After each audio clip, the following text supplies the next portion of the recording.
কই গো, তোমার হলো? আমি যে সেই কখন থেকে খাবার নিয়ে বসে আছি।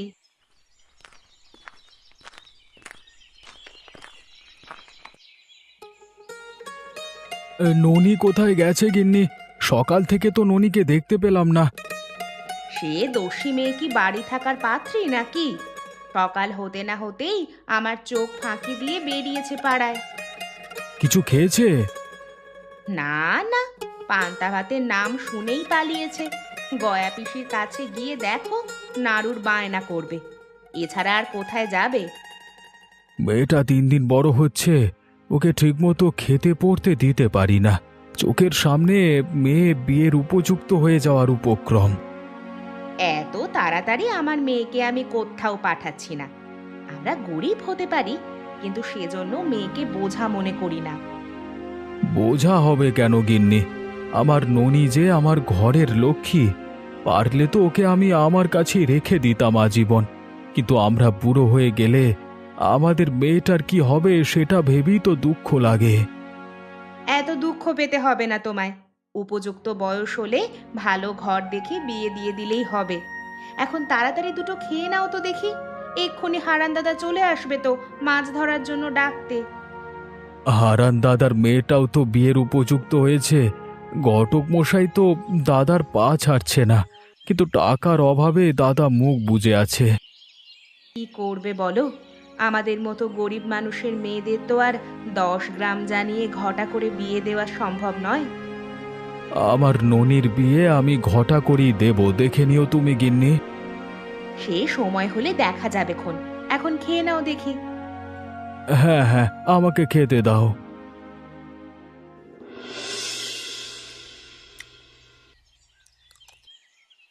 আকাশটা কেমন মেঘলা হয়ে আছে। গাঙের জল তো কাল দেখলাম টইটুম্বুর হয়ে আছে। আর কদিন ভালো মতো বৃষ্টি হলে গাঙের জল ভরে উঠবে।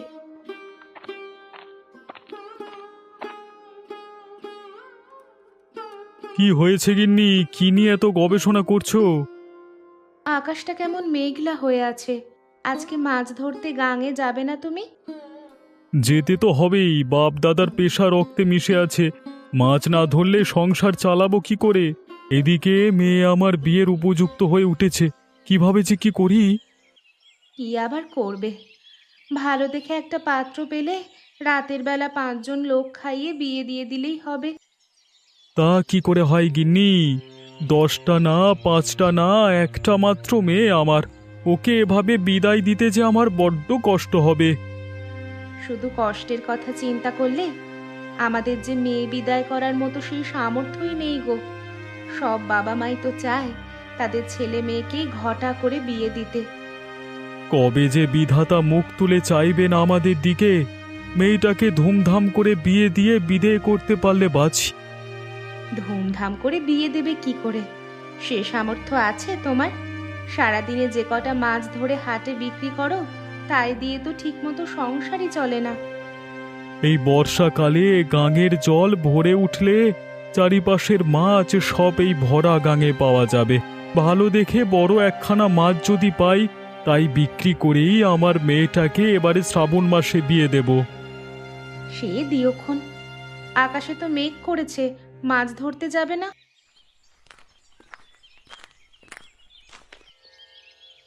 সকালে কিন্তু কিছু না খেয়ে যাওয়া চলবে না কোথাও। আগে খাবে, তারপর মাছ ধরতে যাবে বাবা। তুই হলি গিয়ে আমার ঘরের লক্ষ্মী রে মা। তোকে বিয়ে দিলে আমরা বুড়ো বুড়ি বড্ড একা হয়ে যাব রে। তোমাদের ছেড়ে আমি কোথাও যাচ্ছি না। এখন তোমরা খেতে এসো দেখি।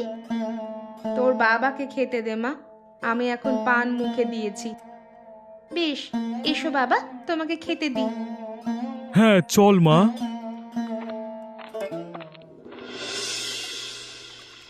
কি গো হারান দাদা, তোমার নগেন বৈদ্যি তো এখনো এলো না। এইদিকে আকাশের অবস্থা তো ভালো নয়, বৃষ্টি শুরু হলো বলে। বৃষ্টি শুরু হলে তো আরো ভালো কথা। বৃষ্টিতে ভরা গাঙে ভালো মাছ পাওয়া যাবে। একটা বড় মাছ পেলে সেটা বিক্রি করেই আমি ইন্দুর বিয়ে দেব। তাহলে তো অনেক বড় মাছ পেতে হবে তোমাকে। এই ধরো 10-15 কেজি ওজনের সমান। এখন সব ডোবা পুকুর ডুবে যাচ্ছে। সব মাছ এখন গাঙে এসে ভেসে বেড়াবে। একটা জালে উঠলেই হলো, ব্যাস, আর কিছু চাইনি আমার। তাহলে নগেন বৈদ্যির পথ চেয়ে যে বসে আছো আজকে, সে কি আসবে? আরে আসবে আসবে, সবুর করো একটু। এই পথেই জঙ্গলে ওষুধ লতাপাতা আনতে যায় শুনেছি, প্রায় তো এ পথে দেখা যায় তাকে। কি নেবে তার থেকে? কার আবার কি ব্যামো হলো? আর বলিস না, তোর বৌদিকে এত করে বলি আর পান খেও না, কে শোনে কার কথা। অল্প বয়সে 3টে দাঁত হারিয়েছে, তবুও শিক্ষা হয়নি। এখন আবার নাকি মারি ব্যথা করে কদিন ধরে। পান খাওয়া তো ভালো নয়, দাঁতের সাথে মারিরও তো ক্ষতি। তুমি একটু বুঝিয়ে বলতে পারো না? সে কি আর আমার কথা কানে তোলে নাকি? একটা বললে 10টা কথা শুনিয়ে দেয় আমাকে।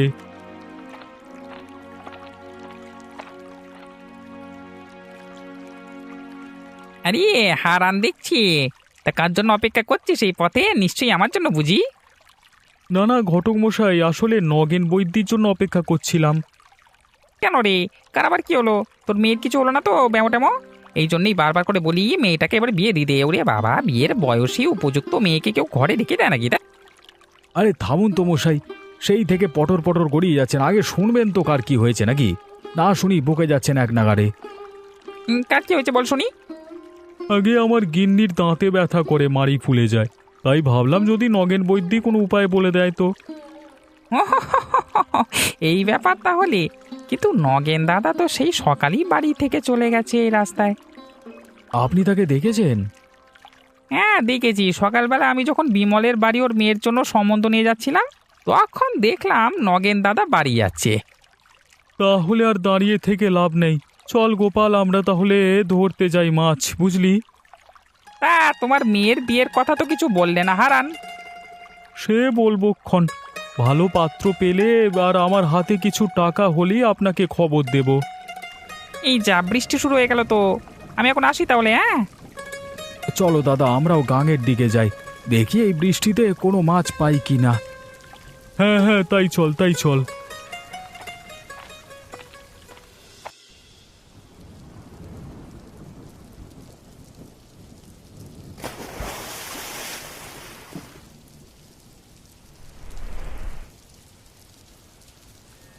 কি গো হারান্দা, তুমি যে বললে বৃষ্টি মাথায় ভালো মাছ পাওয়া যায়, এই কটা চুনোপুঁটি আর 2টো পোনা ছাড়া তো কোনো মাছই পেলাম না।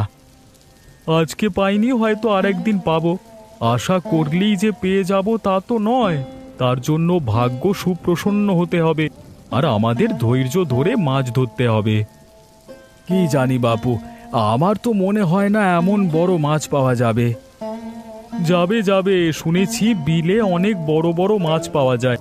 কদিন আগে বিলে অমল তো বিশাল এক কাতলা মাছ পেয়েছে, সেটা নাকি বাজারে 300 টাকায় বিক্রি করেছে। বলো কি দাদা, 300 টাকা? তাহলে তো অনেক বড় মাছ পেয়েছে। তা তো অবশ্যই, কম করে হলেও মাছটা 15 কেজি ছিল, লোকমুখে যা শুনেছি। কবে যে বিধাতা আমাদের দিকে মুখ তুলে চাইবেন, আমরা যে কবে এমন একখানা মাছ পাবো। বিধাতা কখনো কাউকে নিরাশ করে না রে গোপাল। যখন আমাদের দরকার হবে ঠিক কোনো না কোনো মাধ্যমে আমাদের দরকার করবে, দেখিস।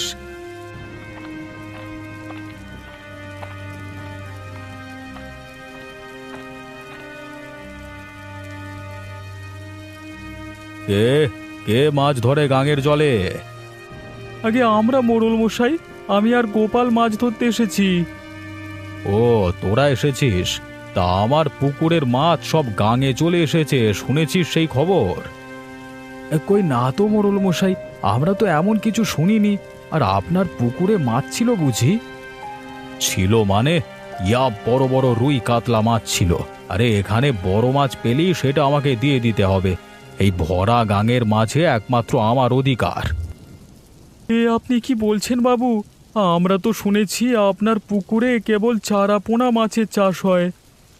চুপ থাক, চুপ থাক হারামজাদার দল, আবার আমার মুখে মুখে তর্ক করা হচ্ছে। বড় মাছ পেলেই সেটা আমি নিয়ে যাবই বলে দিলাম। দেখেছো দাদা, কত বড় লোক।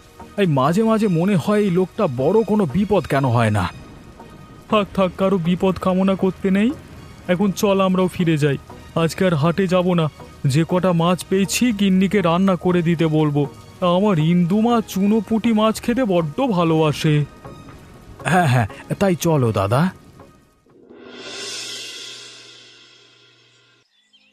এত করে বলি এসব ছাইপাশ খাওয়া ছেড়ে দাও, কে শোনে কার কথা? বলি কাল সারা রাত তো ঘুমোতে পারোনি দাঁতের ব্যথায়, আজকে আবার পান মুখে দিয়েছো। শোনো মেয়ে কথা, পান না খেলে যে আমার ভালো লাগে না। পান খাওয়া একটা অভ্যাসে পরিণত হয়েছে এখন। কিন্তু খারাপ অভ্যেসগুলো আমাদের ত্যাগ করা উচিত মা। যেটা তোমার শরীরের জন্য ক্ষতিকর সেটা না খাওয়াই ভালো। পরে অসুস্থ হলে কি হবে ভেবে দেখেছো? আরে বোকা মেয়ে, একটু পান খেলে কিচ্ছু হবে না। আর অসুস্থ হলে আমার দেখভাল করার জন্য আমার ইন্দু মা আছে তো। সে আমি না হয় দেখভাল করব, কিন্তু বাবার পকেটের কথা চিন্তা করলে না মা? বাবার যে এই বর্ষায় তেমন আয় নেই। ওর বাবা সারা জীবনই আয় থাকে না, তার জন্য কি আমি আমার পান খাওয়া বিসর্জন দেব নাকি? না, তোমার সাথে কথায় আর পেরে ওঠা যায় না। বাবা বলেছিল দুপুরে মাছ নিয়ে আসবে, বৃষ্টি তো কমে এসেছে। কই, বাবা তো এখনো এলো না মা। আমি তো শুধু আলু ভর্তা করে রেখেছি। আলু ভর্তা ছাড়া আর করবি বা কি? ঘরে যে আর কিছুই ছিল না মা। আচারের তেল দিয়ে ভাত মেখে খেয়ে নিস। ও বেলায় কিছু শাক আনা যায় কিনা দেখবো খন আমি।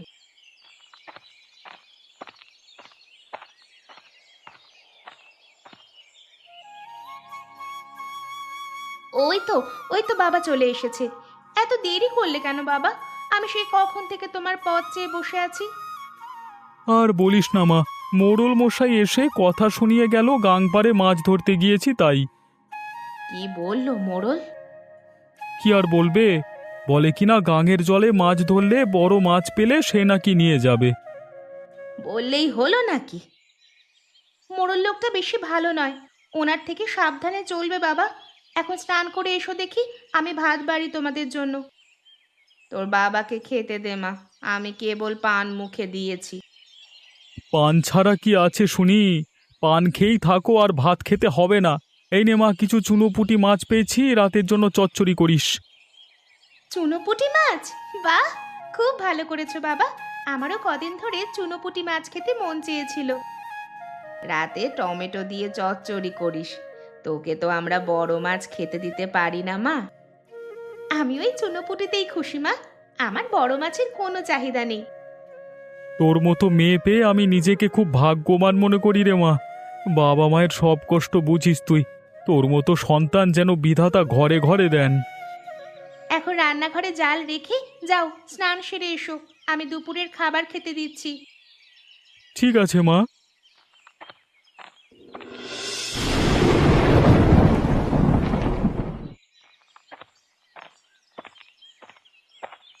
তাড়াতাড়ি পা চালিয়ে চল গোপাল, আকাশের অবস্থা বেশি ভালো নয়। মনে হয় খুব জোরে বৃষ্টি নামবে। এই যা, ননির জন্য মিঠাই কিনতে একদম ভুলে গেছি। বাড়িতে গেলেই মেয়েটা আমার রাগ করে বসে থাকবে। আজকে আর ফেরা যাবে না এখন আবার মিঠাই কিনতে গেলে। কালকে বরং মিঠাই নিয়ে যাস ননির জন্য।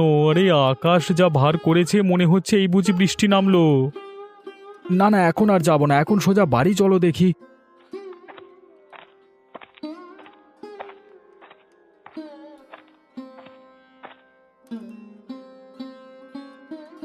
আরে হারান যে, আমি সেই বিকেল থেকে তোকে খুঁজছি, কোথায় ছিলি তুই?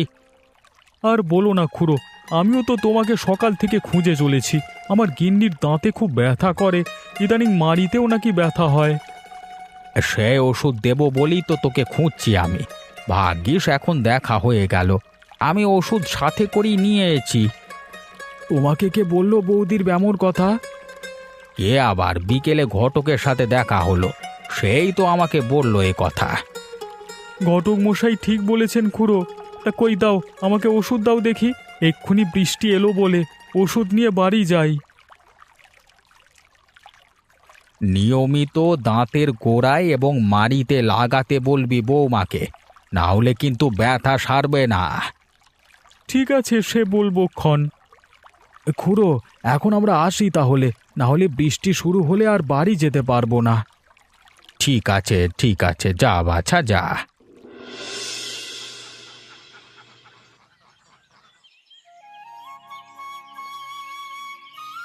আর কতক্ষণ কাঁথা নিয়ে বসে থাকবি? সকালের খাবার খেতে হবে না নাকি?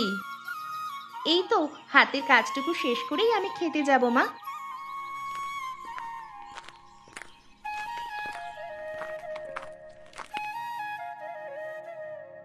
ইন্দু দিদি, ও ইন্দু দিদি, কি করছো তুমি? আরে ননি যে, কি ব্যাপার আজকে ননি সকাল সকাল আমাদের বাড়ি? একটা খুশির খবর আছে। কি খবর রে ননি? তোমার জন্য ছেলে দেখেছে ঘটক মশাই। যা, সত্যি? তুই কোথায় শুনলি রে ননি? আমরা তো কিছুই শুনতে পেলাম না এখনো। আমি মাঠে গিয়েছিলাম কটা কচু শাক তুলে আনতে, তখনই রায়গিন্নির সাথে ঘটকের কথোপকথন শুনেছি। তখনই জানতে পারলাম ঘটক এখন তোমাদের বাড়ি আসবে ইন্দু দিদির বিয়ের কথা বলতে। এই মেয়ের মুখে কিচ্ছু আটকায় না। চল ঘরে চল আমার সাথে। সে কি, খাবার খাবি না এখন? না, পরে খেয়ে নেবক্ষণ। ননি চল আমার সাথে।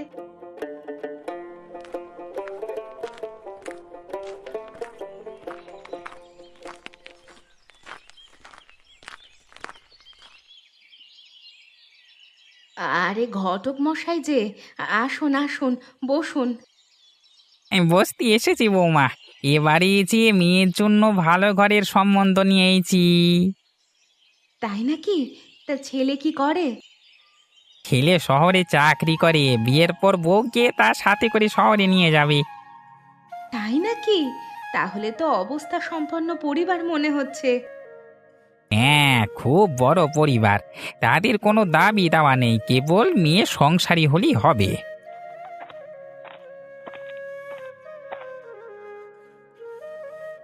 আমাদের ইন্দু তো কেমন সংসারী সেটা আপনাকে আর বোঝাতে হবে না, ভালো করেই জানেন। সেই জন্যই তো এত ভালো পাত্রের সন্ধান তোমার জন্য নিয়ে এলাম হারান। এখন ছেলে পক্ষকে কবে আসতে বলবো বলো তুমি? বেশ, তো কালই এক পাক আসতে বলুন না তাদের। সে কি, কালি? এত আয়োজন কিভাবে করবে? সে আমি ব্যবস্থা করে দেবক্ষণ। ঘটক বাবুকে জল খাইয়ে দে মা ইন্দু। না না, আজকে আর বসবো না, একেবারে সোজা বিয়ের মণ্ডপে এসে মিষ্টি খাবো। আজকে আমি উঠি, আমাকে একটু পাড়ায় যেতে হবে। ঠিক আছে, আসুন তবে।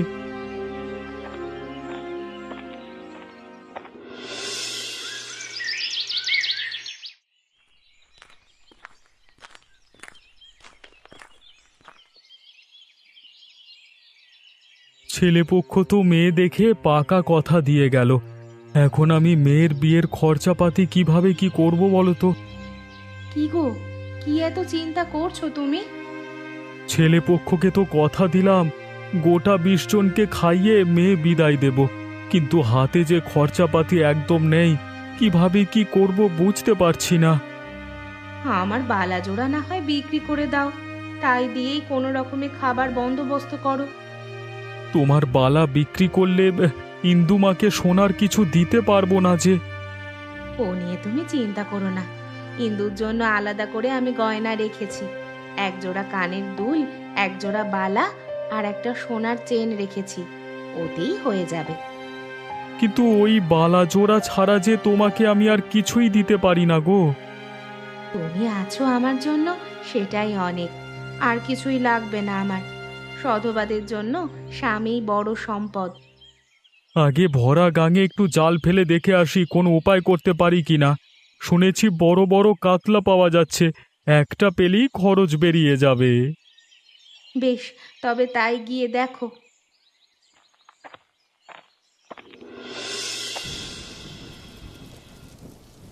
তা মাছ না পেলে বিকল্প কোনো চিন্তা রেখেছো দাদা? কিভাবে কি খরচাপাতি করবে? তোর বৌদি তার সোনার বালাজোড়া বিক্রি করে দিতে বলেছে কোনো উপায় না পেলে। সে কি কথা, শুনেছি সোনা বেচা ভালো নয়। কি করব বল, আর তো কোনো উপায় দেখছি না। আমাদেরও হয়েছে পোড়া কপাল, তোমাকে যে একটু সাহায্য করব সে সামর্থ্য বিধাতা আমাকে দেননি। তুই বলেছিস এটাই অনেক আমার জন্য, এমন করে কজনই বা চায় সাহায্য করতে।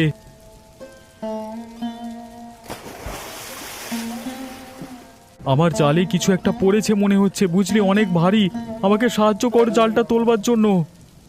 এক্ষুনি আসছি দাদা।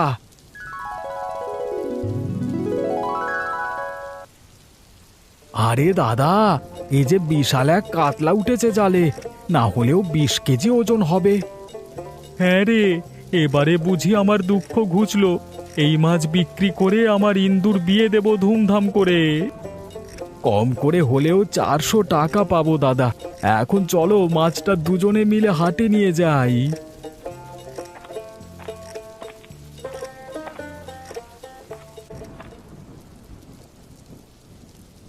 কে কে এই মাছ ধরেছে ভরা গাঙের জল থেকে?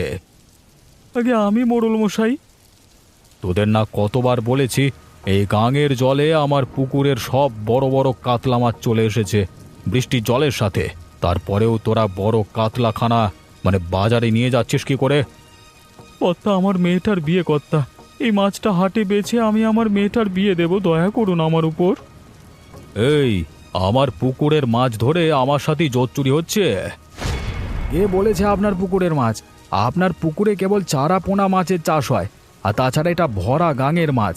বৃষ্টিতে সব পুকুর নদী নালার জল গাঙে এসে ভরে গেছে। এখানে সবাই মাছ ধরতে পারে। কি এত বড় কথা? এই, কে কোথায় আছিস? ওকে 2-4 ঘা দিয়ে মাছটা নিয়ে চল। এরকম করবে না বাবু, আমার মেয়েটার বিয়ে না দিতে পারলে যে লগ্ন ভ্রষ্ট হয়ে যাবে। অত কিছু জেনে আমার কাজ নেই। এই বর্ষায় ভরা গাঙের কাতলার পেটি খাবো আজকে মজা করে। এই তোরা চল, মাছটা আমার বাড়িতে আসবি, চল।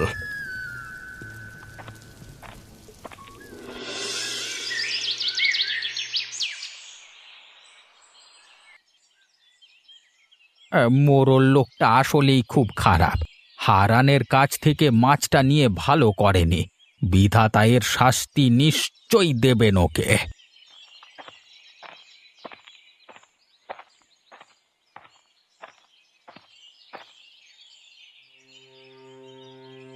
বৈদ্যমশাই, বৈদ্যমশাই, আমাকে বাঁচান বৈদ্যমশাই। কি হয়েছে মোড়ল তোমার? বসো এখানে। বলবেন না সে কথা। কাতলা মাছের পেটি খেতে গিয়ে আমার গলায় কাঁটা বিঁধেছে, এখন কিচ্ছু গিলতে পারছি না, খুব ব্যথা করছে গলায়। এই তো এবার পেয়েছি বেটাকে। এমন শিক্ষে দেব আর জীবনে কারোর কিছু মেরে খাওয়ার চিন্তা মাথায় আনবে না। কি ভাবছেন বৈদ্যমশাই? আমাকে আগে ভালো করুন। এই কাঁটা তো যাবে না গলা থেকে। এই কাঁটা আস্তে আস্তে বড় হবে, তারপরে গলা ভেদ করে বেরিয়ে আসবে। সে কি কথা? তাহলে আমি যে মরে যাব, আমাকে বাঁচান না দয়া করে। এখন কেন ভয় পাস বাছা? লোকের ভাগের জিনিস মেরে খাবার সময় ভয় করে না? দয়া করুন না, দয়া করুন না, এম করেন কেন? না না, আমি কিচ্ছু করতে পারবো না। এই কাঁটা যে সে কাঁটা নয়, ভরা গাঙের কাতলা মাছের পেটির কাঁটা। এত সহজে এই কাঁটা যাবার নয়। তাহলে এখন এইভাবেই কি মরে যাব? আমার জন্য কিছু একটা করুন আপনি। উপায় একটা আছে, কিন্তু সেটা তোমাকেই করতে হবে। তাহলেই আপনা আপনি কাঁটাটা চলে যাবে। কি উপায়, কি উপায় বলুন? যার থেকে এই মাছ ছিনিয়ে এনেছো তার মেয়ের বিয়ের সব খরচ তোমাকে করতে হবে, তবেই এই কাঁটা আপনা আপনি চলে যাবে। সে কি? বিয়েতে তো অনেক খরচ, এত খরচ আমি করব কি করে? বেশ, তবে কাঁটা বিধেই মারা যাও। না না, আমি করব, আমি করব। আর কি করতে হবে আমাকে? এখন এই ওষুধটুকু খেয়ে হারানের বাড়ি গিয়ে তার মেয়ের বিয়ের খরচাপাতি সব দিয়ে এসো। দেখবে আপনা আপনি কাঁটা চলে যাবে। তবে আমি এখন যাই হারানের বাড়িতে। ঠিক আছে, যাও।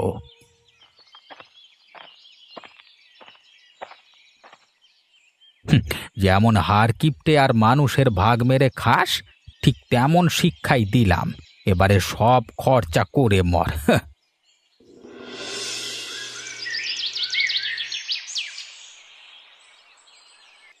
মন খারাপ করে আর কি করবে বলো? যেটা হওয়ার ছিল হয়েছে, এখন আর মন খারাপ করে লাভ নেই। তুমি বরং আমার বালা জোড়া বিক্রি করে এসো। তোমার ওই শেষ স্মৃতিটুকু আজকে কিনা আমাকে বিক্রি করতে হবে।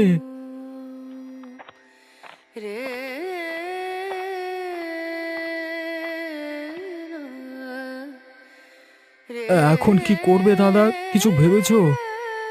না রে গোপাল, তোর দাদাকে এত করে বলছি আমার সোনার বালা জোড়া বিক্রি করে দিতে, সে মোটে শুনছেই না আমার কথা। আর তো কিছু করার নেই দাদা, আপনি দিদি যেটা বলছে সেটাই শুনুন। আমার খুব খারাপ লাগছে ইন্দু দিদির জন্য। ভেবেছিলাম ইন্দু দিদির বিয়ে খাবো, খুব আনন্দ করব, সব মাটি হয়ে গেল।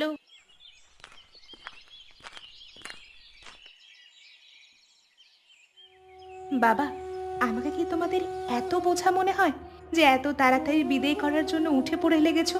আমি এই বিয়ে করব না। মায়ের বালা বিক্রির টাকায় বিয়ে করলে আমার পাপ হবে। ধুর বোকা মেয়ে, এমন ভালো ঘর আর ভালো বর পাওয়া যাবে না রে মা, ওদের কোনো দাবি দাওয়া নেই। কিন্তু আর কোনো কিন্তু নয়, এই লগ্নেই বিয়ে হবে তোর।